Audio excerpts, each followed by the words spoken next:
ሰላም የተወደዳችሁ የእኔ ውድ ቤተሰቦች እንዴት አላችሁ? ዛሬ በምሽት መጥቻለሁ። ዛሬ የሀይሚ ውሳኔ እጅግ በጣም ደስ ነው ያለኝ። የሴት ቆራጥ፣ የተማረች ብልህ የአይዲያ ሰው ማለት እንደዚህ ነው። ሴት ሆኖ ከሴት ጋር መሳደብ፣ ሴት ሆኖ ሴትን ማዋረድ፣ ሴት ሆኖ ሴትን ማጣጣል ነው እሷ ጋር የለም። አያችሁ፣ ስነ ስርዓቷን ጨዋነቷን በጨዋ ደንብ የተማረች ስለሆነች ነው።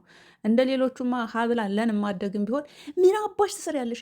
የብሩክ የኔ ነው፣ እኔን ነው የሚያፈቅረው፣ አብረን ነው የምኖረው፣ አታይም ቀለበት ያደርግልኝ ምናምን ልትል ነበረ። ሀይሚ ግን የተማረች ናት። የተማረ ይግደለኝ የሚባለውም ለዛ ነው። ሴት ሆናችሁ ሴትን የምታዋረዱ፣ ሴት ሆናችሁ ሴትን የምትሳደቡ አይዶ ነው። እኔ በጣም ነው የሚገርበኝ። ሀይሚ ዛሬ አልተበቻችሁም? አዩን ጠርታ እንዴት እንዳናገረቻት አያችሁ? በስነ ስርዓት ስጠይቃት ያችኛዋ አዩ የብሩክ የመጀመሪያ ፍቅረኛ የሆነችዋ ማለት ነው። እርግጠኛ አያምሹር በቃ እርግጠኛ 100% እርግጠኛ ሆና ብሩክ አንቺን አይፈልግሽም እኔን ነው የሚፈልገው። እርግጠኛ ነሽ? ታይ ታይ፣ ከሰው ስተት ከብረት ዝገት አይጠፋም፣ የሚያጋጥመው አይታወቅም። ኧረ ተይ አትሳሳች። በጣም ብዙ ታይሞችን ሰጥታታለች። እርግጠኛ ነኝ ብሩክ እኔን ነው የሚፈልገው፣ አንቺን አይፈልግሽም፣ አንቺን መጠቀሚያ ነው ያደረገሽ። እንደዚህ አንቺ ፊት ሲሆን ይሽለጠለጣል እንጂ በውስጥ የምናወራው ነገር ሌላ ነው ብላ ስታወራት ራሱ ማርያምን በጣም ነው ያስደሰተችኝ። በቃ ጨዋነቷን በጨዋ ደንብ ነው ያናገረቻት።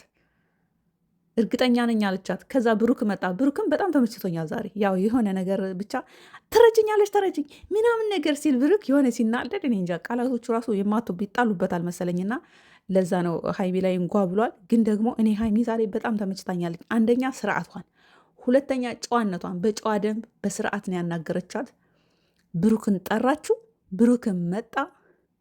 ከአዩ ጋር ሀይሚ ምንም አይነት ንግግር የላትም። ምንም ከእሷ ጋር የሚያጣላት የሚያሰዳድባት የሚያጨቃጭቃት ነገር የለም። ምረጥ፣ እኔን ወይስ እሷን?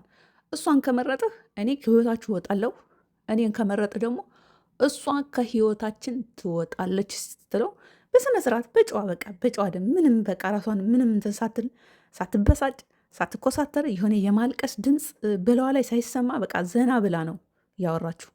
ብሩክ የሰማችሁትን ሰምታችኋል። በቃ ያለውን ሰምታችኋል። ደግሜ የምነግርሽ እንዳውም ከአሁን በኋላ እሷን የምትይ ከሆነ ከህይወታችሁ እወጣለሁ የምትይ ከሆነ እሷን እየጠራሽ ስልክ የምትደውይልኝ ከሆነ ሁለታችሁም የራሳችሁ ጉዳይ ነው። ግን እኔ የምመርጠው አንቺን ነው። ምንም አይነት ግንኙነት የለንም። የማወጣው ሚስጥር አለ፣ የማወጣው ፋይል አለ ምናምን የምትለው ካለ አውጪው። ምንም አታመጭም። ምርጫዬ አንቺ ነሽ ብሏል። ማለትም ሀይሚን። ይህን ያለበት ምክንያት ለምን ታውቃላችሁ? ሀይሚ በስነ ስርዓት ውሳኔዋን ዛሬ ቆራጥ ሆና ሳትሰዳደብ እላፊ የሆኑ ቃላቶችን ሳትናገር በስነ ስርዓት እንደ ሴትነቷን አስከብራ ልክ እንደነዛኞቹ ወንድ አሁን እንደነሮታና እንደምናምን በወንድ ወደዚህ ወልዳ ራስነቷን እንኳን በስነ ስርዓት ሳትታረስ እንግዲህ አዲስ አበባ መታለች። በነገራችን ላይ ያው እንደዛ አይነት ባህሪ በእርግጥ ብሩክም የለበትም። ጠዋትን በለቀኩት ቪዲዮ ላይ ተናግሬያለሁ። ሀይሚም በወንድ መሰደብ አልፈልግም፣ ማስመሰል አልፈልግም፣ መሰደብ አልፈልግም፣ መተቸት አልፈልግም። ህይወት ይቀጥላል። ብሩክንም እንደ አንድ ወድ እረዳዋለሁ። ስሜቱ አሸንፎት የሆነ ነገር ከሷ አድርጎ ሊሆን ይችላል። ከንግግሯም የተረዳሁት ይሄን ነው። ግን ደግሞ ምርጫው የሱ ነው በማለት ነው እንግዲህ ጥያቄዋን በስነ ስርዓት ያቀረበችው። ጥያቄዋን አቶ ብሩክ አክሴፕት አድርጓል። ደግሞ ሰማችሁ? ወይዘሪት ማህሌት ነው ያለው፣ ሃይማኖት ነው ያለው። እኔ ደግሞ ማህሌትን ኬታ መጥተዋል። ደስ አይልም? ወይዘሪት ማህሌት ማለት እኮ በቃ አንቺ የኔ ነሽ፣ አግብተሻል፣ ሲንግል አደለሽም እንደማለት። ወይዘሪት ከተባለች ሀይሚ ሲንግል አደለችም፣ ተይዛለች። ለማንኛውም ዛሬ እኔ የሀይሚ ውሳኔ፣ የሀይሚ ንግግር፣ የሀይሚ ጨዋነት ስርዓቷን በስነ ስርዓት እዩን ስላናገረቻት ደስ ብሎኛል። በዚህ እነሱ በሚሰሩት ክፍል 3 ላይ በተለቀቀው ቪዲዮ ላይ ጠቅለል ሳረግላችሁ ባለፈ የህይወት የፍቅር ታሪክ ላይ ያንን የመጀመሪያ የፍቅር ታሪካቸውን ሳይዘጉ ሌላ የፍቅር ታሪክ መጀመር ምን ያህል ዋጋ እንደሚያስከፍል፣ ምን ያህል ችግር እንደሚያመጣ፣ ምን ያህል እንደሚበጠብጥ፣ ምን ያህል እንደሚያሰድር፣ ምን ያህል ራስን ዝቅ እንደሚያስደርግ የሚያሳይ ነው ብዬ አስባለሁ። ለማንኛውም የሚሰሩት ድራማ ነው፣ ውሸት ነው ማለት እውነት እንዳይመስላችሁ። የብሩክ ወንድም ሀብ የሚባለው ልጅ እውነት ለመናገር ቪዲዮ ናቸው በጣም ቪዲዮ ልስራበት እያልኩ ነበረ። ሀይሚ ላይ ነበረ ጫና ያደረገው። ለምንድን ነው የማያምናት ምናምን ነገር እያለ ሴት ነች እኮ ራሷንማ ማስከበር አለባት። እንደነዛኞቹ መልፈስፈስ የለባትም።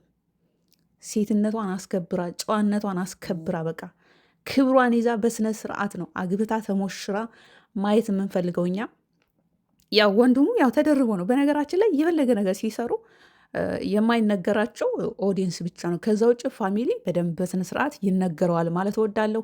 ለማንኛውም ዛሬ ወይኔ የሀይሚ ደጋገምኩት። የሀይሚ ውሳኔ በጣም ስለተመቼ ነው አሁን በምሽት የመጣሁት። የኔ ውድ ቤተሰቦች ይመቻችሁ።